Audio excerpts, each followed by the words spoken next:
The rising water didn't just knock on Sarah Knightley's door, it kicked the whole thing down. The wooden porch, the one her father built with his own two hands, groaned under the weight of the North Platte River. It was 1875 and Nebraska was being washed clean. Sarah desperately heaved the last of her life onto a rickety wagon, her blonde hair slapped against her face by the driving rain. This wasn't just a flood, it was a biblical reckoning. She watched the churning, muddy water swallow the bottom step of her cabin, then the next. Soon, the only home she'd ever known would be a ghost, a story told about a place that used to be. "Come on, Maple," she pleaded with her horse, the dappled mare stomping, her eyes wide with terror as thunder ripped the sky open. That horse was all Sarah had left, that and a heavy wooden chest tied down in the wagon. At 23, she was an orphan of the prairie. Consumption took her father 2 winters back. Her mother was gone even longer. Now the land itself was trying to take the rest. The water was at her ankles, cold and greedy. She fumbled with the final knot on her father's chest. Inside was the farm's meager savings, not enough to rebuild, but maybe, just maybe, enough to run. Her hands weren't shaking from the cold. They were shaking with the raw, brutal truth of it all. Everything she had fought tooth and nail to keep was being erased right before her eyes. Then, a shout cut through the storm. "Miss! The bridge is going! You need to move now!" Sarah's head snapped around. A tall rider on a powerful horse was splashing through the floodwaters, a dark shape against the gray chaos. His face was hidden under a wide-brimmed hat, but the sheer force in his voice lit a fire under her. She scrambled onto the wagon seat, her wet skirts clinging to her like a shroud. "It won't hold!" the stranger yelled, pulling his chestnut stallion alongside her. "Follow me! Higher ground!" She had no time to think, no choice but to trust a shadow in a storm. She cracked the reins. Maple lunged, the wagon wheels sinking into the mud, fighting a current that was now at its axles. The stranger led the way, a dark guardian angel in the deluge, his head turning back every few seconds to make sure she was still there. They fought their way up the hill overlooking her property. From the top, Sarah turned back for one last look. Only the peak of the cabin's roof was visible, a single triangle sticking out of a swirling brown sea. 23 years of life, gone. She choked back a sob, a raw, ragged sound. The stranger dismounted, his boots sinking into the wet earth beside her wagon. "I'm Lucas Dawson," he said, and he took off his hat. His eyes were the color of the sky after a storm has passed, a clear, startling blue. "My ranch is about 3 miles west. You can shelter there till this is over." Sarah tried to push a wet strand of hair from her face. Her hand was trembling. "Sarah Knightley," she managed. That was my place." Her voice broke. Lucas looked down at the flooded valley. His face was grim. "I'm sorry, Miss Knightley." His gaze returned to her, taking in the soaked clothes, the pitifully small collection of her life in the wagon. "The river's taken more than its share this spring." "It's taken everything," she whispered, the words barely audible over the wind. Lucas put his hat back on, a gesture of grim determination. "Not everything, Miss Knightley," he said, his voice low and steady. "You're still standing." He paused, his blue eyes locking onto hers. "And my house stands tall enough for both our hearts if you need shelter until you sort things out." The kindness was so unexpected it felt like a physical blow. A stranger. In this wild, unforgiving territory, a stranger's hand could be a threat or a salvation. With the world washed out from under her, she had no other choice. She gave a small, grateful nod. "Thank you, Mr. Dawson. I accept." The journey to his ranch was a muddy, brutal slog. The rain was relentless. Through the downpour, Sarah learned Lucas was a veteran of the Union Army who'd come west 5 years ago, seeking something the East couldn't offer. Then his ranch appeared out of the gloom. It wasn't a cabin, it was a fortress. A sturdy two-story house with a barn big enough to swallow her entire homestead. It stood against the storm like a mountain. "It's not much," Lucas said, helping her down from the wagon. His hand was warm and strong on her arm. "But it's dry and safe." Sarah almost laughed. Compared to what she'd just lost, this place was a palace. "It's wonderful, Mr. Dawson." "Lucas, please," he said, already leading Maple and the wagon toward the barn. "Let's get your things inside." Inside, a fire roared in a huge stone hearth. The warmth was immediate, chasing away the bone-deep chill. Sarah stood dripping on the wooden floor, suddenly aware of what a wreck she must look like. A drowned rat dragged in from the storm. "The bedroom upstairs is yours," Lucas said, nodding toward a staircase. "I'll take the back room down here." "I couldn't possibly—" "I insist," he cut in, his tone gentle but firm. "There are some clothes in a trunk up there. My sister's. She visited last summer. They might fit." Pride warred with practicality. Practicality won. She was soaked to the skin, and her only other clothes were in the wagon, just as wet. "Thank you," she said, her voice small. "I don't know how I can ever repay you." Lucas gave her a smile that was warm, but didn't cross any lines. "No need for that. Out here, we help our neighbors. Tomorrow, it might be me needing the help." Upstairs, Sarah found the trunk. She pulled out a simple blue dress. It was a little big, but it was clean. It was dry. As she changed, she looked out the window. Lucas was in the rain, tending to Maple, his movements sure and gentle. He seemed like a good man. A genuinely good man. The kind she didn't think existed anymore. But as she closed the trunk, her fingers brushed against something hard tucked into a side pocket of the lid, a small, silver locket. She pried it open. Inside, there wasn't a picture, just a single, ornately engraved initial. The letter was A, not S, for a sister. A. She snapped it shut, her heart giving a strange little flutter. Probably nothing. A family name, maybe. She pushed the thought away and went downstairs, the strange little mystery already fading. Lucas had supper ready. Beans, salt pork, cornbread. Simple food that tasted like the finest meal she'd ever had. They ate by the fire, the storm still raging outside the windows. "How long were you out there alone?" Lucas asked, his voice soft. 2 years, since my father passed," she told him. He nodded, his eyes filled with a quiet understanding. He spoke of his own family, parents back in Pennsylvania, a sister married to a banker in Omaha. He'd come west after the war, he said, because the quiet life no longer fit him. He needed the open space, the challenge. They talked for hours. It was easy. He dreamed of expanding his cattle operation. She told him about her father, about their small victories and crushing defeats on the land. It felt comfortable, safe. "I don't know what I'll do now," she admitted as the fire died down to embers. "It's all gone." Lucas stared into the fire for a long moment before he spoke. "You can stay here, as long as you need. I've got more room than one man knows what to do with." He paused. "And with spring roundup coming, I could use another hand, if you're willing to work for your keep." She bristled instantly. "I'm not looking for a handout, Mr. Dawson." "Lucas," he corrected, a small smile playing on his lips. "And it's not a handout if you're earning it, Miss Knightley." "Sarah," she replied, a reluctant smile touching her own lips for the first time that day. "Sarah," he repeated, and the way he said her name sent a strange warmth through her. "Do we have an arrangement?" Her pride screamed at her to be cautious, to not depend on this man. But her pride was all she had left, and it wouldn't keep her warm at night. She nodded. "Yes, Lucas, I believe we do." The next morning, the world was washed new.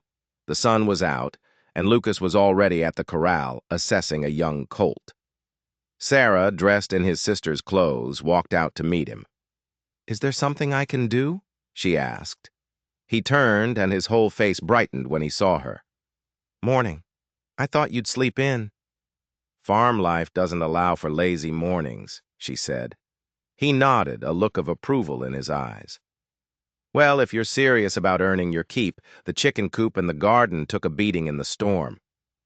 Sarah rolled up the sleeves of the blue dress. "Point me in the right direction." The days fell into a rhythm. It was a good rhythm. She handled the house, the garden, the chickens. He worked the livestock and the endless repairs a ranch demands. They worked separately, but their paths crossed a dozen times a day, a shared cup of coffee on the porch, a quick lunch in the kitchen, and with every passing day, the ranch felt less like his and more like theirs. One evening, they were sitting on the porch, watching the sun bleed across the prairie sky. Lucas broke the comfortable silence. "I rode by your place today," he said quietly. Sarah's heart clenched. "The water's gone down. It's not good, Sarah. The foundations are gone. The whole thing's collapsed." She nodded. She'd known it, but hearing it was like a hammer blow. "Thank you for checking." "I did manage to salvage a few things," he said. He reached down and produced a small bundle wrapped in oilcloth. "I thought you might want these." Her hands trembled as she unwrapped it. Inside was her mother's silver hairbrush, and the daguerreotype of her parents on their wedding day, the glass miraculously intact. Tears sprang to her eyes. She traced the ghost of her mother's smile. "How?" she whispered, her voice thick with emotion. "How did you find these?" "They were in a high drawer," Lucas said, shifting in his chair. "The water didn't quite reach it. The frame is a bit damp, but it should dry out fine." Damp. But when she touched the dark wood of the frame, it was bone dry, as if it had never been touched by a drop of water, as if it had been taken from the cabin before the flood hit its peak. The thought was absurd. She pushed it away. Overwhelmed with gratitude, she did something impulsive. She leaned over and kissed his cheek. The air between them crackled. A switch was flipped. She pulled back, her face hot, flustered by her own boldness. "Thank you," she stammered, clutching the photo to her chest. Lucas's blue eyes were dark in the twilight. He held her gaze for a long, long moment. "You're welcome, Sarah." That night she couldn't sleep. The kiss, the look in his eyes, and that strange, nagging detail about the picture frame. Lucas Dawson was becoming more than a savior. He was becoming something else. And for a woman who had just lost everything, that was a terrifying feeling. Downstairs, Lucas sat at his table in the dark. He wasn't thinking about the kiss. He was staring at the deed to his ranch, spread out before him. The name written on the line for the owner wasn't Lucas Dawson. It was Amelia Dawson, his wife. The wife no one in Nebraska knew he had. The wife who had vanished without a trace 6 months ago. And Sarah Knightley, with her fierce independence and her desperate situation, was fitting into his plans more perfectly than he ever could have imagined. The ranch work was hard, but honest. It kept Sarah's mind busy. But at night, the questions would creep in. Little things. The way Lucas sometimes went quiet if she asked about his time in the Army. The way he always kept one room at the end of the upstairs hallway locked. "Just storage," he'd said with a shrug when she'd asked. Old junk from the previous owner. But she'd seen him go in there once or twice, always when he thought she wasn't looking, and he never brought anything out. Then came the cattle drive. Lucas was taking his herd north to the railhead at Valentine. It would mean weeks on the trail. "I've asked the Johnson family to look in on you," he told her over breakfast one morning. "Or," she said, setting down her coffee cup, "I could come with you." He almost choked on his biscuit. "On a cattle drive? Sarah, it's no place for a woman." Her eyes flashed. "I've been working cattle my whole life. My father saw to that. I can pull my weight." He studied her, a strange look on his face. It wasn't concern. It was calculation. She saw it just for a second before it vanished. He argued, but not very hard. It was almost like he wanted her to insist. "All right," he said finally, a slow smile spreading across his face. "But you'll need proper riding clothes." A week later, they were on the trail. Sarah, in men's trousers she'd traded for in town, felt a thrill of freedom she hadn't felt in years. The work was brutal. Long days, cold nights, dust and sweat, and the constant lowing complaint of 200 steers. The 4 cowboys Lucas hired were a hard, quiet bunch. They treated her with a wary distance. They weren't rude, just watchful. They spoke to Lucas in low tones when they thought she couldn't hear. Their eyes were always on her. It felt less like a crew and more like a set of guards. One evening, they camped by a fast-running river. A rattlesnake spooked the herd, and a dozen steers broke loose, stampeding straight for the camp. Sarah was the closest. Without a thought, she spurred Maple, racing to head them off. She got in front of them, waving her hat, screaming until her throat was raw. It worked. The lead steer veered away, but she was too close to the riverbank. The ground, softened by the spring rains, crumbled. Maple screamed as they went over the edge, plunging into the icy, churning water. The current seized her, dragging her under. She fought her way to the surface, gasping for air, her heavy clothes pulling her down. Then Lucas was there, on his stallion, charging into the river. He leaned down, his arm outstretched. She reached for him, her fingers closing around his wrist. He hauled her from the water with a surge of strength, pulling her onto his horse in front of him. They reached the shore, both of them soaked and gasping.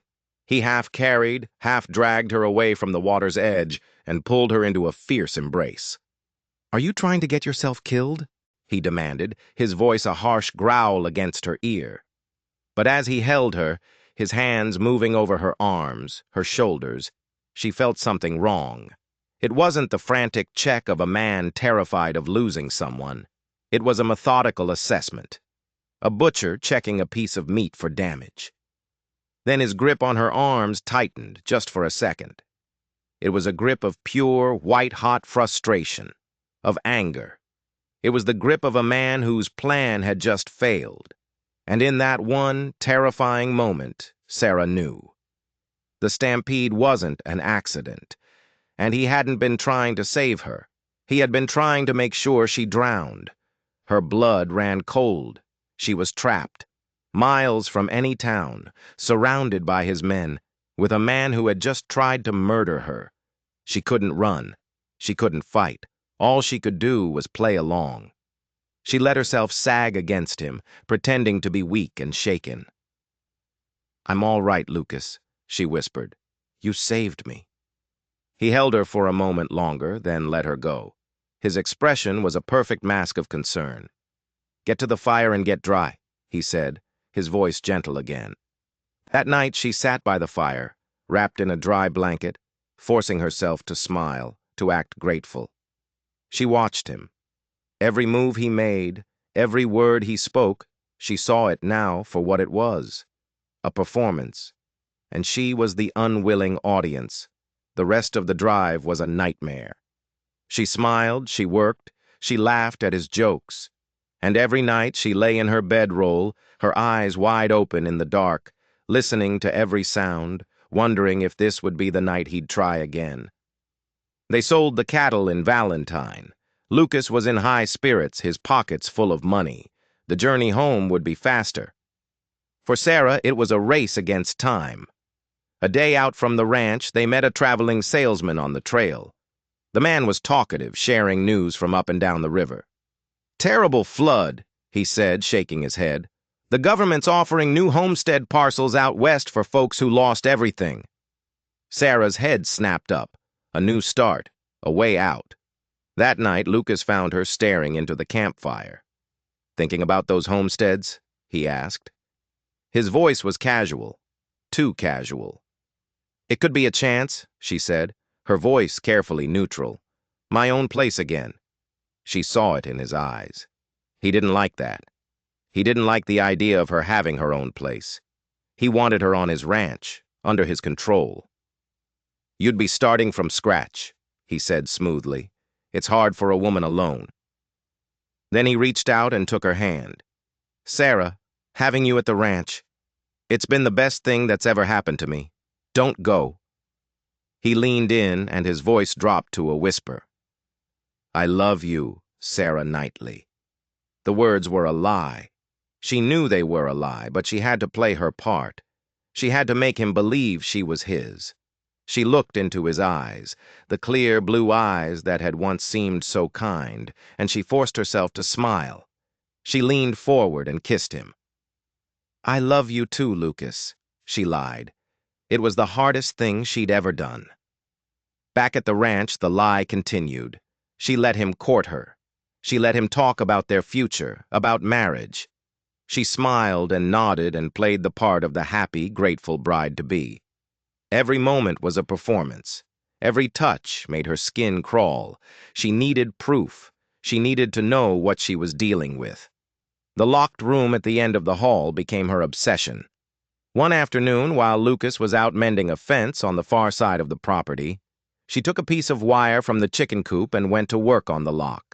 Her hands were shaking so badly she could barely hold the wire steady. After what felt like an eternity, she heard a faint click. The door swung open. The room wasn't for storage. It was a bedroom.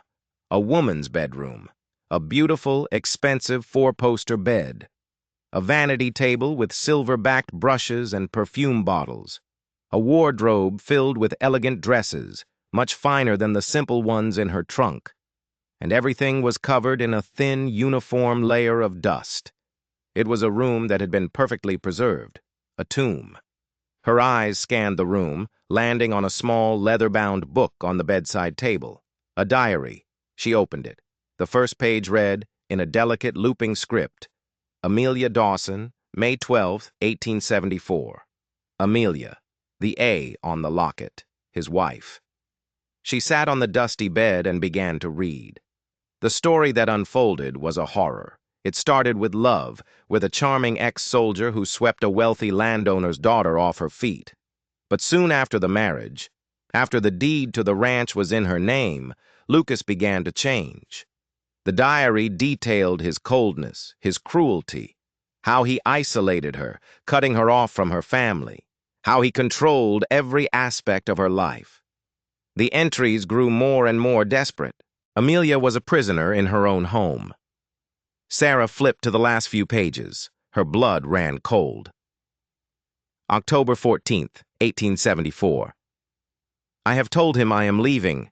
He just smiled, a terrible, cold smile. He said we should take a ride tomorrow night, to the old bridge over the Platte, to talk things over. He sounded so reasonable. But I saw his eyes. He is planning something." The final entry was dated October 15th, 1874. He knows. I don't know how, but he knows I have money hidden. He knows I have a plan. He is watching me. The ride to the bridge. It's a trap. God help me. Sarah slammed the diary shut. Her heart was hammering against her ribs.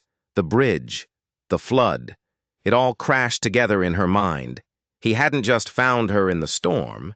He had created the storm. Lucas had sabotaged the bridge to kill Amelia. The spring flood had been the perfect cover story. It washed away the evidence. And then, it had washed a new victim right to his doorstep. Her own home, her lost farm. He must have done something, diverted a creek, broken a levee upstream. He had engineered the destruction of her life to get her land, which bordered his. To get her. She wasn't his love. She was a replacement. She put the diary back exactly where she found it, wiped her fingerprints from the doorknob and slipped out, locking the door behind her. She walked back to the kitchen in a daze. She was living in a murderer's house, sleeping under his roof, and she had agreed to marry him. The terror was a physical thing, a cold knot in her stomach. But then, something else rose up to meet it. A hot, burning rage. He had taken everything from her. He had taken everything from Amelia. She would not be his next victim. She thought of the diary, Amelia had mentioned hidden money, a plan. If Sarah could find it, she could escape. But she couldn't just run. Lucas would hunt her down. He had his men. She had to be smarter. She had to use his own plan against him. She would play the loving fiancé. She would lull him into a false sense of security. And then she would destroy him. The next few days were the longest of her life. She forced herself to smile at Lucas, to let him hold her hand. She talked about wedding plans, about the future. Inside, she was a coiled spring of hate and fear. She searched Amelia's room again, this time with a purpose. In the diary, Amelia had written, "My freedom is hidden where he would never look, beneath the hearth of his own ambition." The hearth. In Amelia's room, there was a small, unused fireplace. Sarah got on her hands and knees. She ran her fingers along the stones.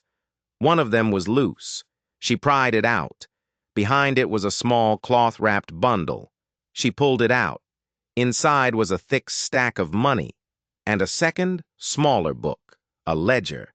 It detailed every financial transaction Lucas had made, payments to his cowboys, payments to a man in Broken Bow named Sheriff Miller, payments for explosives, enough to bring down a bridge. It was the proof she needed. She hid the money and the ledger in her own room. Now she had a weapon. Her plan began to form. It was risky. It was dangerous. But it was the only way. She went to Lucas that evening, her face a perfect mask of bridal excitement. "Lucas," she said, her voice breathy, "I've been thinking. I have that money from my father, the money in the chest. It's not much, but I want to contribute. I want to put it in the bank in Broken Bow so we can start our life together properly." He looked at her, his eyes searching her face. For a moment, she thought he saw through her. But then he smiled, that charming, false smile. "That's a fine idea, Sarah," he said. "We'll go into town tomorrow." The ride to Broken Bow was silent and tense. Sarah clutched the small bag containing Amelia's ledger, her heart pounding a frantic rhythm against her ribs. Lucas rode beside her, a predator taking his prey for a final outing. They reached the dusty main street of Broken Bow. "I'll see to the horses," Lucas said. "The bank is just there." This was her chance. She nodded, gave him a quick smile, and walked toward the bank. As soon as he turned his back, she ducked into an alleyway and ran. The sheriff's office was at the other end of town. She burst through the door, out of breath. A heavy-set man with a drooping mustache looked up from his desk. Sheriff Miller. "Sheriff," she gasped, "I need your help. My name is Sarah Knightley. I have evidence. A man named Lucas Dawson. He's a murderer." She pulled out the ledger and spread it on his desk. She told him everything. The diary, the bridge, Amelia. The sheriff listened patiently, his face unreadable. He picked up the ledger and flipped through the pages. He nodded slowly. "This is quite a story, Miss Knightley," he said. He stood up. "You wait right here. I'll take care of this." He walked to the door. Sarah felt a wave of relief so powerful it almost made her dizzy. It had worked. Then the sheriff opened the door. Lucas Dawson was standing on the other side. The sheriff smiled, a greasy, knowing smile. "Seems we have a problem, Lucas." The world tilted on its axis. The cold dread that filled her was worse than the floodwater, worse than the fear in the river. He had paid for the law. There was no one to help her. She was completely, utterly alone. Lucas's mask was gone. The face he turned to her was not the kind rancher, not the charming suitor. It was the face of a monster, pure, cold evil. "You've been a busy little thing, haven't you?" he said, his voice soft and deadly. He and the sheriff dragged her back to the ranch. There were no more pretenses, no more lies. He threw her into her room and locked the door. Later he came back. He held Amelia's diary in his hand. "I underestimated you," he said, tossing the diary onto the bed. "Amelia was weak. She just cried. But you You have fight in you. I like that. It will make breaking you so much more satisfying. He told her everything.